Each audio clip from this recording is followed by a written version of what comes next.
താത്വികമായ ഒരു അവലോകനമാണ് ഞാൻ ഉദ്ദേശിക്കുന്നത്. ഒന്ന്, വിഘടനവാദികളും പ്രതിക്രിയാവാദികളും പ്രഥമദൃഷ്ട്യാ അകൽച്ചയിലായിരുന്നെങ്കിലും അവർക്കിടയിലുള്ള അന്തർധാര സജീവമായിരുന്നു എന്ന് വേണം കരുതാൻ. ഒന്ന്, ബൂർഷ്വാസികളും തക്കം പാർത്തിരിക്കുകയായിരുന്നു. അങ്ങനെയാണ് തെരഞ്ഞെടുപ്പ് നമുക്ക് പ്രതികൂലമായി ഭവിച്ചത്. അതാണ് പ്രശ്നം. മനസ്സിലായില്ല. അതായത് വർഗാധിപത്യവും കൊളോണിയലിസ്റ്റ് ചിന്താസരണികളും റാഡിക്കലായിട്ടുള്ള ഒരു മാറ്റമല്ല. ഇപ്പൊ മനസ്സിലായോ എന്തുകൊണ്ട് നമ്മൾ തോറ്റു എന്നുള്ളത്? ലളിതമായിട്ടൊക്കെ പറഞ്ഞാൽ എന്താ? ഈ പ്രതിക്രിയാവാദകവും കൊളോണിയലിസവും എന്നൊക്കെ പറഞ്ഞ് വെറുതെ കൺഫ്യൂഷൻ ഉണ്ടാക്കുന്നതിനാ. ഉത്തമം ഉണ്ടാതിരിക്കും. സ്റ്റഡി ക്ലാസ്സിലൊന്നും കൃത്യമായി വരാത്തതുകൊണ്ടാണ് നിനക്കൊന്നും മനസ്സിലാവാത്തത്. കോട്ടപ്പള്ളിക്ക് മനസ്സിലായോ? എങ്കിലും ഒന്ന് പറഞ്ഞു തന്നാട്ടെ, നമ്മൾ എന്തുകൊണ്ട് തോറ്റു? കുമാരപിള്ള സാറ് നമ്മുടെ താത്വിക ആചാര്യനാണ്. തൽക്കാലം അദ്ദേഹം പറയുന്നത് നമ്മൾ കേട്ടാ മതി. എടോ ഉത്തമ, ഉൾപാർട്ടി ജനാധിപത്യം അനുവദിച്ചിട്ടുണ്ട്, ശരിയാ. നമ്മളെല്ലാവരും ഒരുമിച്ചിരുന്ന് ദിനേശ് വേടി വലിക്കുന്നതും അതുകൊണ്ടാണ്. എന്ന് വെച്ച് പാർട്ടിയിലെ ബുദ്ധിജീവികളെ ചോദ്യം ചെയ്യരുത്. മനസ്സിലായോ? ഒരു കാര്യം ഞാൻ പറയട്ടെ. പറയൂ. നമ്മുടെ പാർട്ടിക്ക് അടിത്തറയില്ല. പണ്ടൊക്കെ നമ്മുടെ പാർട്ടി എന്ന് പറഞ്ഞാൽ നാട്ടിൽ ആരെങ്കിലും മരിച്ചാൽ അവിടെ ഓടിയെത്തി വിറക് വെട്ടിക്കൊടുക്കും, കുഴി വെട്ടിക്കൊടുക്കും. ഒരു വീട്ടിൽ ഒരു കല്യാണം വന്നാലും ആദ്യാവസാനം നമ്മളവിടെ ഉണ്ടാവും. ഡോക്ടറെ വിളിക്കാനും രോഗിയെ ആശുപത്രിയിൽ എത്തിക്കാനും മുൻപന്തിയിൽ കാണും. ഇപ്പോഴതൊന്നും ഇല്ല. അതുകൊണ്ടാണ് ഞാൻ പറഞ്ഞത് RDPക്ക് അടിത്തറ ഇല്ലെന്ന്. നിങ്ങളോട് അവിടെ ഇരിക്കാനാ പറഞ്ഞത്. അച്ചടക്കമില്ലാതെ പെരുമാറിയാൽ അറിയാലോ, ഞങ്ങളത് പഠിപ്പിക്കും. ക്രിയാത്മകമായ ഈ ചർച്ചയിലൂടെ ഉരുത്തിരിഞ്ഞു വന്ന ഒരു കാര്യം ഞാൻ പറയാം. ഒന്ന്, INSP, അതായത് നമ്മുടെ പ്രധാന എതിരാളി. അവരിൽ ചില കൊള്ളാമെന്ന ചെറുപ്പക്കാർ രംഗത്ത് വന്നിട്ടുണ്ട്. ആളുകൾക്ക് അവരോട് വലിയ മതിപ്പാ. ആ മതിപ്പ് പൊളിക്കുകയാണ് നമ്മൾ ചെയ്യേണ്ടത്. വളരെ കറക്റ്റ്. ഏതെങ്കിലും രീതിയിൽ വല്ല പെണ്ണുകേസിലോ ഗർഭക്കേസിലോ അവരെ പെടുത്തി നാറ്റിക്കുകയാണ് ചെയ്യുന്നത്. ജനങ്ങൾ അവരെ കാർക്കിച്ചു തുപ്പുന്ന ഒരു പരിതസ്ഥിതിയിൽ എത്തിച്ചാൽ നമ്മൾ ജയിച്ചു. 6 മാസത്തിനുള്ളിൽ നമുക്ക് നഷ്ടപ്പെട്ടതെല്ലാം വീണ്ടെടുക്കാം. പരിപ്പൂട എവിടെയോ? ഇന്ന് പരിപ്പൂട ഉണ്ടാക്കില്ല സാർ. പരിപ്പൂട ഉണ്ടാക്കിയില്ലേ? പരിപ്പൂടയും ചായയും ബീഡിയുമാണ് ഞങ്ങളുടെ പാർട്ടിയുടെ പ്രധാന ഭക്ഷണം. തനിക്ക് അറിഞ്ഞൂടെ? എടുക്ക പോയി പരിപ്പൂട ഉണ്ടാക്കി കൊണ്ടുവരാ. പാർട്ടി പറയുന്ന ആദ്യം അനുസരിക്കാം എന്ന് പറഞ്ഞാൽ പാർട്ടിക്ക് അബദ്ധങ്ങളെ പറ്റി ചൂണ്ടിക്കാണിക്കേണ്ടവരാണ്. അതിനല്ലേ നേതാക്കന്മാരുള്ളത്. എനിക്ക് സാറിനോട് പേഴ്സണൽ ആയിട്ടൊരു കാര്യം സംസാരിക്കാനുണ്ടായിരുന്നു. എന്താണ് കാര്യം? ഉത്തമം നടന്നേ, ഇത് പേഴ്സണൽ ആയിട്ടുള്ള കാര്യമാണ്. സാർ വന്നേ. അതായത് എന്താണ്? വീട്ടിൽ നിന്ന് ഭയങ്കരമായിട്ട് നിർബന്ധിക്കുന്നു. എന്തിന്? ഞാൻ പെണ്ണ് കെട്ടണത്രേ. പെണ്ണ് കിട്ടാനോ? അയ്യേ, തനിക്കൊരു ബ്രൈറ്റ് പൊളിറ്റിക്കൽ ഫ്യൂച്ചർ ഞാൻ കാണുന്നുണ്ട്. ഭാര്യയും കുടുംബമൊക്കെ അതിന് തടസ്സാണ്. അച്ഛൻ ഒരേ പിടിപിടിക്കുകയാണ്. കോട്ടപ്പള്ളി, പാർട്ടിക്ക് ഇന്ന് ആവശ്യം കെട്ടുപാടുകളും മറ്റുത്തരവാദിത്തങ്ങളും ഇല്ലാത്ത ഒരു നേതൃനിരയാണ്. പ്രകൃതി നിയമങ്ങൾക്ക് കുറച്ചൊക്കെ നമ്മൾ വഴങ്ങേണ്ടതല്ലേ? വഴങ്ങരുത്. ലൗകികമായ തൃഷ്ണകളെ നമ്മൾ അതിജീവിക്കണം. മാനവരാശിയുടെ നിലനിൽപ്പ് തന്നെ കുടുംബം എന്ന എസ്റ്റാബ്ലിഷ്മെന്റിലല്ലേ? വിഡ്ഢിത്തം. എല്ലാ എസ്റ്റാബ്ലിഷ്മെന്റുകൾക്കും എതിരെയാണ് നമ്മുടെ യുദ്ധം. ഭാര്യ ഉണ്ടാവുക, കുഞ്ഞുണ്ടാവുക, അതൊക്കെ നമ്മുടെ മനസ്സിൽ സ്നേഹത്തിന്റെ വിത്ത് മുളപ്പിക്കുമെന്ന് എവിടെയോ വായിച്ചിട്ടുണ്ട്. അത് വരട്ട് തത്വവാദമാണ്. സഹജീവികളെ, തൊഴിലാളി വർഗത്തെ സ്നേഹിക്കാൻ ശീലിക്കുക. തുറന്നു പറയാം, അടിസ്ഥാനപരമായി നമ്മുടെ പാർട്ടിക്ക് കല്യാണം ഇഷ്ടമല്ല. അപ്പൊ സാറ് കല്യാണം കഴിച്ചതോ? അതിൽ ഞാൻ ഇന്ന് ഖേദിക്കുന്നു. എന്നാ പിന്നെ ഇപ്പൊ ഭാര്യ ഉപേക്ഷിക്കരുതോ? തന്റെ കാര്യമാണ് നമ്മളിപ്പോ ഡിസ്കസ് ചെയ്യുന്നത്. പറയുന്നതൊന്ന് പ്രവർത്തിക്കുന്ന വേറൊന്നും. ദൈവമില്ല, അമ്പലമില്ല എന്നൊക്കെ വിളിച്ചു പോകും. എന്നിട്ട് ആരും കാണാതെ തലയിൽ മുണ്ടും പോയിച്ച് ദൈവത്തെ തൊഴാൻ പോകും. ആര്? സാറ് തന്നെ. തൃച്ചമ്പടി അമ്പലത്തിൽ എന്നും കാലത്ത് സാറ് തൊഴാൻ പോകുന്നത് ഞാൻ കാണാറുണ്ട്. താനിതെങ്ങനെ കണ്ടു? ഞാനൊരു രഹസ്യമായിട്ട് തൊഴാൻ പോകാറുണ്ട്. എന്നാലേ ഇത് തൽക്കാലം നമ്മൾ രണ്ടുപേരും മാത്രം അറിഞ്ഞാൽ മതി. താൻ വേണേ കല്യാണം കഴിച്ചോളാം. പക്ഷെ ഒരു കാര്യത്തെ തനിക്ക് നിർബന്ധം വേണം. എന്ത്? നമ്മുടെ പാർട്ടി നയങ്ങളെയും ആദർശങ്ങളെയും ബഹുമാനിക്കുന്ന ഒരു പെൺകുട്ടിയെ വേണം കല്യാണം കഴിക്കാൻ. അത് 100% ഞാൻ ഉറപ്പ് വരുന്നു. എന്നാ താങ്ക് യു.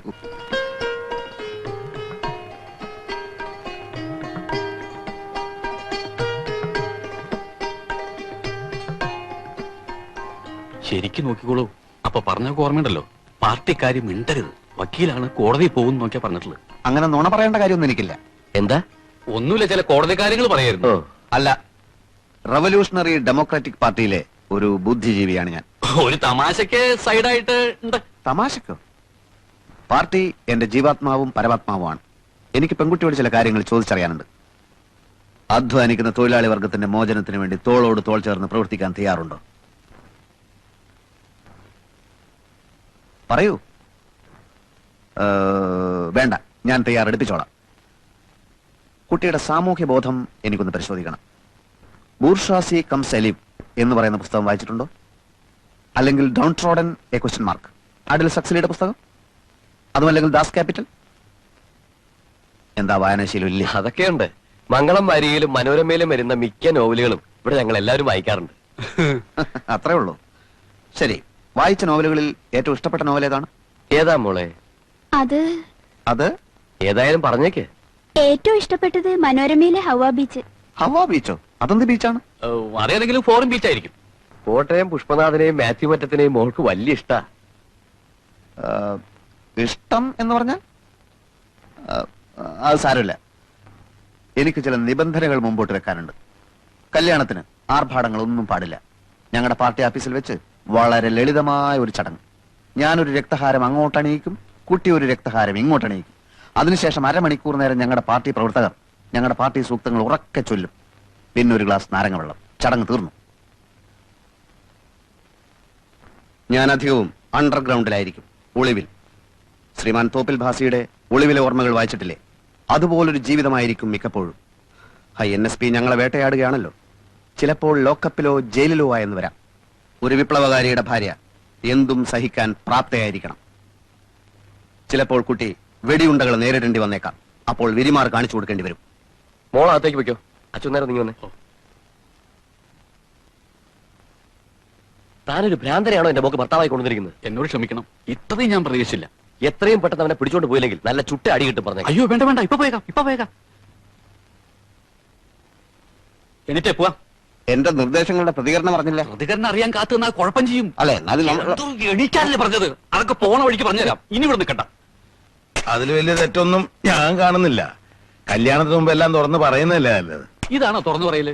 വെടിവെപ്പ് ഉണ്ടാവും, ജയിലിൽ കിടക്കുന്നൊക്കെ പറഞ്ഞപ്പോ ആ പെണ്ണും തന്തയും പേടിച്ചു പോയി. ആ തന്തനെ തല്ലില്ലെന്ന് മാത്രമേ ഉള്ളൂ. ഈ വക നാറിയ പരിപാടിക്ക് മേലാ രാഘവട്ടനെ അയക്കരുത്. അങ്ങനെ പറഞ്ഞാൽ എനിക്ക് പറ്റില്ല തന്നെ. രണ്ടാൾക്കും വാചകടി വളരെ കൂടുതലാച്ചാ. ഏത് രണ്ടാൾക്കും? പ്രഭേട്ടനും പ്രകാശേട്ടനും. വാചകടി മാത്രമേ ഉള്ളൂ, അതല്ലേ കഷ്ടം. ഏട്ടന്മാരെ കുറിച്ച് ഇങ്ങനൊന്നും പറയരുത് മോളെ. എങ്ങനെയാച്ചാ പറയാതിരിക്കാ? ഇന്നാള് പ്രഭേട്ടൻ എന്നോട് പറയാ RDPയുടെ ജാഥയിൽ മുദ്രാവാക്യം വിളിച്ച് നടക്കാൻ. വയ്യെന്ന് പറഞ്ഞപ്പോ എന്നെ തല്ലാൻ വരുന്നേ. അവിടെയാ? ആ അതൊക്കെ പോട്ടെ, ഞാൻ കളയ്ക്കാം. ഇങ്ങോട്ട് വരൂ. വിത്ത് എവിടുന്ന രാഘവട്ടാ? പാനം സൂക്ഷിച്ചു വെച്ചിരുന്ന. ഇതൊക്കെ കൃഷി വകുപ്പിന് മേടിക്കണം നല്ലത്. ആ രാഘവട്ടാ, കൃഷി വകുപ്പിൽ മിടുക്കനായ ഒരു ഉദ്യോഗസ്ഥനുണ്ട്. ഇവിടെ എന്തൊക്കെ കൃഷി ചെയ്യാൻ പറ്റുമെന്ന് മൂപ്പരോടും ചോദിച്ചു നോക്കാം. ഇത്തിരി ചൂടനാണെങ്കിലും കൃഷി എന്ന് പറഞ്ഞാൽ മരിക്കും. ഭയങ്കര ആത്മാർത്ഥയാ.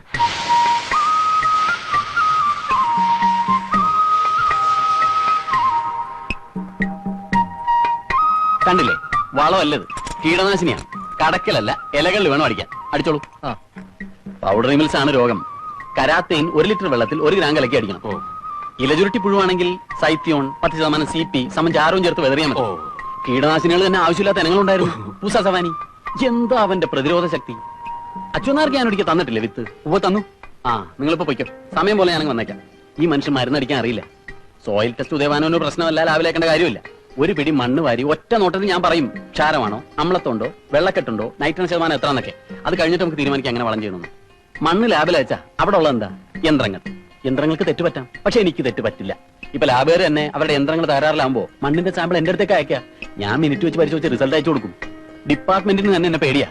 മണ്ണുദയ ഭാനു എന്നാണ് അവർ സ്വകാര്യമായിട്ട് എന്നെ കളിയാക്കി വിളിക്കുന്നത്. എനിക്കത് കേൾക്കുമ്പോൾ ഉള്ളി സന്തോഷ. മണ്ണുദയ ഭാനു കൊള്ളല്ലേ? അപ്പൊ ശരി, പറഞ്ഞ പോലെ. ഭയങ്കരമായ ആള്. വെറും ഭയങ്കരനല്ല, ഭയഭയങ്കരമായ ആള്. പെട്ടി എത്ര മണിക്കാ വണ്ടി? 10:45. അകത്തൊന്നും നേരാൻ വണ്ണം വൃത്തിയാക്കാൻ പറ്റിയിട്ടില്ല. ഓ അതൊന്നും കുഴപ്പമില്ല, ഞങ്ങളെ ആരെയും മറക്കാതിരുന്നേച്ചാ മതി. അത് കൊള്ളാം. ചിലപ്പോ ഉടനെ തന്നെ ഇങ്ങോട്ട് സ്ഥലം മാറ്റം കാണും. അപ്പൊ ഈ വീട്ടിൽ തന്നെ വരുവേ. മക്കളെ ആന്റിയോടൊക്കെ ടാറ്റ പറ. വീട്ടു സാധനങ്ങളൊക്കെ അവിടെ എത്തിക്കാണോ അല്ലേ? എത്തിക്കാണും. ഇവരെ രണ്ടുപേരും കാസർഗോഡ് സ്കൂളിൽ ചേർത്തല്ലോ. ഇപ്പൊ തന്നെ ക്ലാസ് ഒരുപാട് പോയെന്നേ. ആനന്ദേട്ടൻ റെയിൽവേ സ്റ്റേഷനിൽ വരില്ലേ? പിന്നെ വരാണ്ട് പോട്ടെ അമ്മൂട്ടി. ഞങ്ങൾക്ക് കാസർഗോഡ് വല്ലതും അറിയാവോ? കാസർഗോഡ് പിന്നെ ഒരു 20 കിലോമീറ്റർ പോണോ അത്രേ. അയ്യോ, വർത്താനം പറഞ്ഞു നിന്ന് നേരം അങ്ങ് പോ. കേറിയാട്ടെ.